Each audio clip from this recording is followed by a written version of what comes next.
Éco-yachting, Nicolas Venance, Éco-yachting, une émission d'actunautique.com. Bonjour et bienvenue à vous sur Éco-yachting en direct depuis le Hall 1 du Nautique de Paris. Je suis sur le stand Yamaha. Je vous propose de rencontrer tout de suite Fabrice Lacombe, le patron de Yamaha Marine Europe, pour dresser avec nous le bilan de la saison nautique en Europe dans le domaine des moteurs hors-bord et également parler de transition énergétique. Bonjour Fabrice. Bonjour Nicolas. Alors ce Nautique de Paris, toujours important chez Yamaha Marine Europe. Bien sûr, c'est un des piliers de notre industrie et c'est un rendez-vous qu'on attend avec impatience et qui se termine aujourd'hui, mais pendant lequel on a pu lier des liens forts avec nos clients et avec nos réseaux de distribution.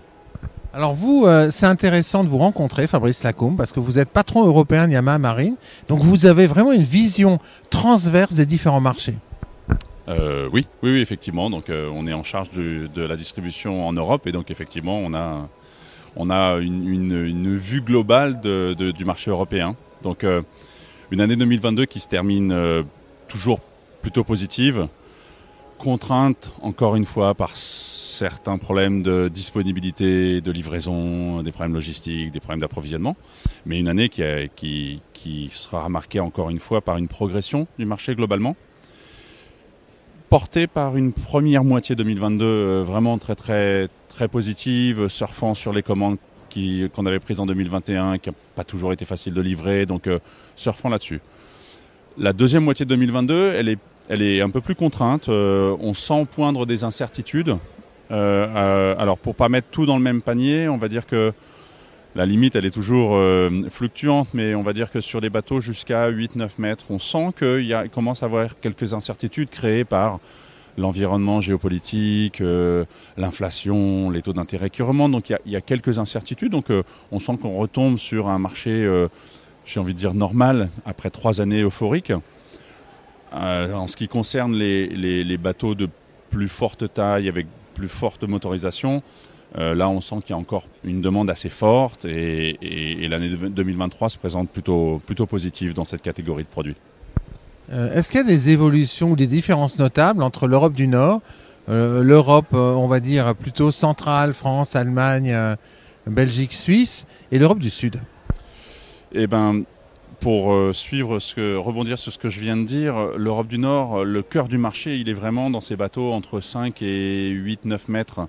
Il y a un tout petit marché sur des bateaux de plus grande taille dans l'Europe du Nord. Donc là, on sent qu'il y a, ça se pose tranquillement, les stocks recommencent à devenir presque comme on avait l'habitude de les avoir, même si on n'y est pas tout à fait encore. Donc on sent un peu la même chose en Europe du Sud, effectivement, mais l'Europe du Sud reste portée par les plus grosses embarcations avec les mono ou multi-applications, multi-motorisations. Donc ça, on sent que cette demande, elle reste toujours forte. Donc l'Europe du Sud a tendance à mieux se porter que l'Europe du Nord aujourd'hui. Alors chez Yamaha, vous avez présenté il y a 1 an Armo, c'est un moteur électrique qui est très original, linéaire, électromagnétique, dans une turbine. Où en est le projet aujourd'hui ? Le projet évolue à la vitesse à laquelle on l'imaginait, c'est-à-dire que c'est un produit très spécifique, ce design en forme d'anneau. On recherchait très clairement l'efficacité, le couple et la manœuvrabilité en tenant compte du stockage d'énergie qui est aujourd'hui disponible dans notre marché. Donc on ne cherchait pas la performance en termes de vitesse ou d'accélération, on cherchait vraiment beaucoup de couple et une grande manœuvrabilité, avec peu de consommation d'énergie parce que faut tenir compte du stockage possible aujourd'hui de l'énergie. Donc pour offrir une autonomie suffisante à nos clients, on s'est tourné vers ce design-là, mais qu'on a introduit pour la première fois il y a plus de 5 ans. Et puis en recherche d'application, et donc effectivement il y a 1 an, on a présenté un bateau vénitien sur le salon de Gênes. Le bateau Venmar, donc un bateau très, très spécifique et vraiment dédié à une utilisation à Venise, dans les canaux de Venise. C'est un Vaporetto, c'est un taxi vénitien, c'est magnifique. Ouais, c'est une splendeur, oui. Donc avec un marché très très local. Et puis cette année, on a présenté un Capo Forte, donc développé en partenariat avec le chantier Invictus, avec qui nous avons un partenariat européen. Et donc ils ont travaillé sur un design très spécifique pour offrir l'embarcation parfaite avec un bateau qui ne cherche pas encore une fois le top speed, mais qui cherche plutôt de l'autonomie et de la manœuvrabilité et de l'efficience en termes de mouvement. Alors vous, chez Yamaha, vous êtes transverse, c'est-à-dire vous faites des motoneiges, vous faites des moteurs hors bord, vous faites des quads, vous faites des motos, bien sûr, of course. Et le fait que vous soyez multimarché, qu'est-ce que ça vous donne? Qu'est-ce que ça a comme conséquence dans votre vision de la transition énergétique dans les moteurs? L'électrification, elle est dans tous les produits, elle est globale, on en parle beaucoup. Donc ce que ça nous apporte d'avoir une multitude de produits de mobilité à proposer à nos clients, beaucoup d'expertise. Donc le moteur électrique en lui-même, Yamaha le connaît depuis des années et effectivement on a des solutions à peu près dans toutes les business units. Maintenant si on revient, je vais parler de ce que je connais le mieux, c'est-à-dire le marché marin, effectivement l'électrification, on y travaille, la preuve c'est Armo et puis on est convaincu que l'électrification fera partie de l'évolution des systèmes de propulsion. Maintenant on est également très curieux des alternatives au moteur traditionnel à combustion qu'on connaît. L'électrique en est une. Il y a d'autres technologies qui sont aujourd'hui présentées sur les marchés. Alors aujourd'hui, on est beaucoup en période de test ou de prototype. Et il y a beaucoup de solutions qui existent.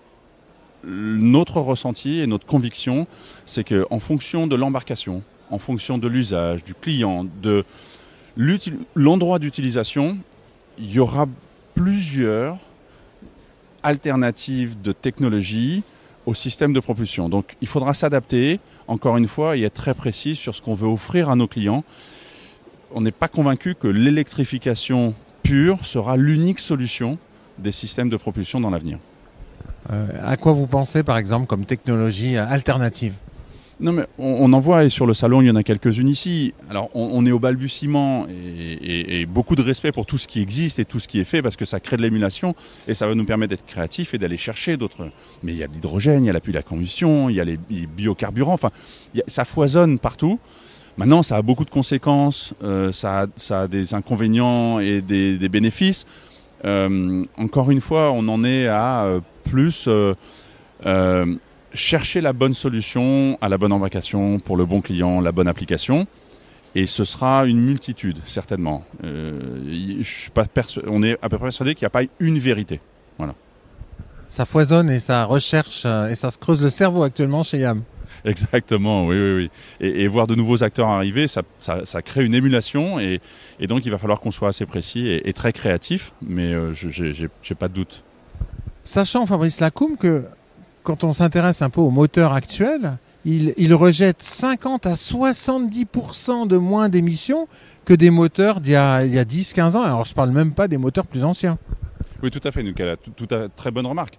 Les moteurs que nous mettons aujourd'hui sur le marché, qui sont disponibles à l'achat, ont énormément réduit leur consommation en comparaison des anciennes technologies, voire encore quelques de temps qui sont sur le marché et qui consommaient énormément d'essence et qui brûlaient un peu d'huile. Donc déjà, il faut qu'on travaille fortement sur le renouvellement du parc avec les technologies existantes et ce sera déjà un joli progrès en termes d'environnement. Ouais, donc aujourd'hui, les campagnes de remotorisation sont extrêmement importantes d'un point de vue environnemental. Oui, complètement. Oui. Il faut vraiment qu'on force le trait pour remotoriser les anciennes technologies et mettre à disposition et mettre sur le marché les moteurs qu'on nous produisons aujourd'hui, sur lesquels il y a eu des efforts considérables sur les consommations et donc sur les émissions. Merci beaucoup Fabrice Lacombe. Merci Nicolas.